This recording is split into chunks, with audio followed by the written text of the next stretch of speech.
Today I want to show you around my garage slash workspace. It's pretty small, but maybe you'll get some organizational ideas for your own garage or your own workspace. So I'll take you around, show you a few things. You can probably tell from the size that it's a one-car garage.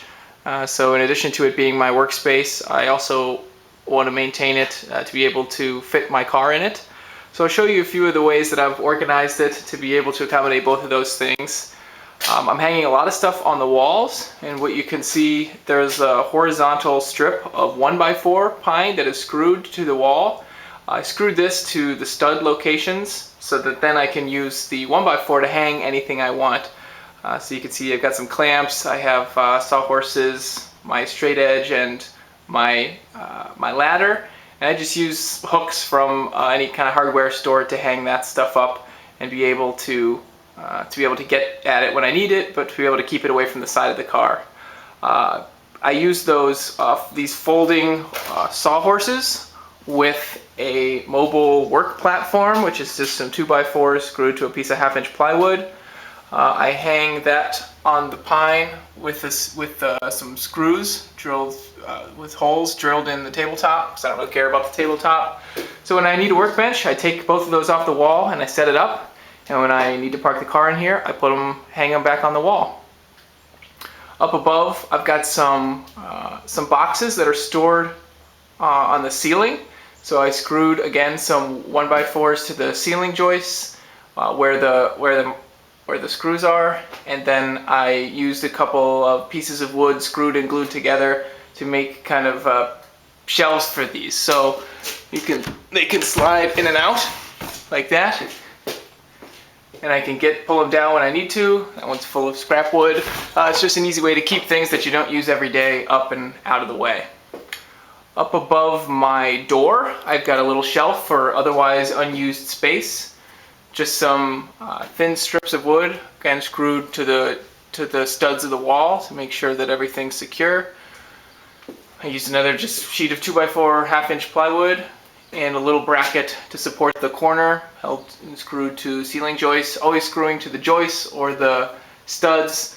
Very few things in here are just screwed to the drywall, something like that paper towel rack is, because it's never going to support a lot of weight.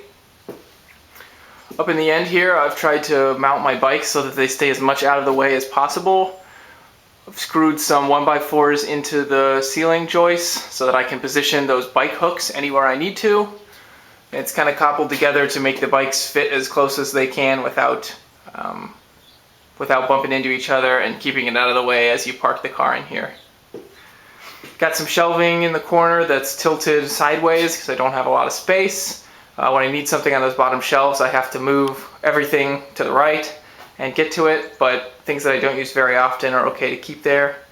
Got that table saw that folds and flips up out of the way, so that doesn't take up a whole lot of space. And let me close the garage door.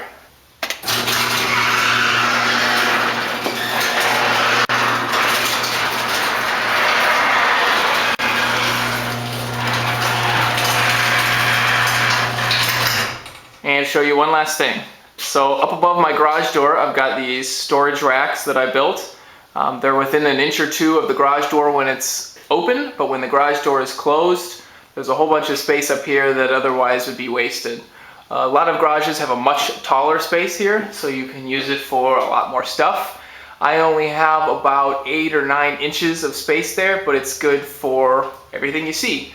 Longer scrap wood, I have some pipe clamps up there, a lot of cardboard boxes, cornhole set, a lot of flat things that aren't super heavy, but otherwise it would be kind of awkward to store somewhere else. So I've just got, you can see a little bit, there's a 2x4 screwed right above the center of the garage door opener. That's, like everything else, screwed into the joists, and some pieces that kind of come down vertically and connect to long horizontals. And then again, kind of a support strip screwed to the framing on the side. So, and then I just used pocket holes, but you don't have to be quite that fancy if you want to do something like this. I tried to keep it as big as possible while making sure I don't interfere with things. One thing I noticed when I was making this is that the garage door sticks a few inches up above the track, so you've got to allow for proper clearance above the track to make sure that your garage door doesn't hit on anything. But I think that's a good addition and helps me have space where I need it. So that was a quick tour. Hopefully you saw something that you might want to use in your own garage that might help you organize if you've got the same situation I have, where you've got a pretty small space, and not only is it small, but you also need to use it to park your car.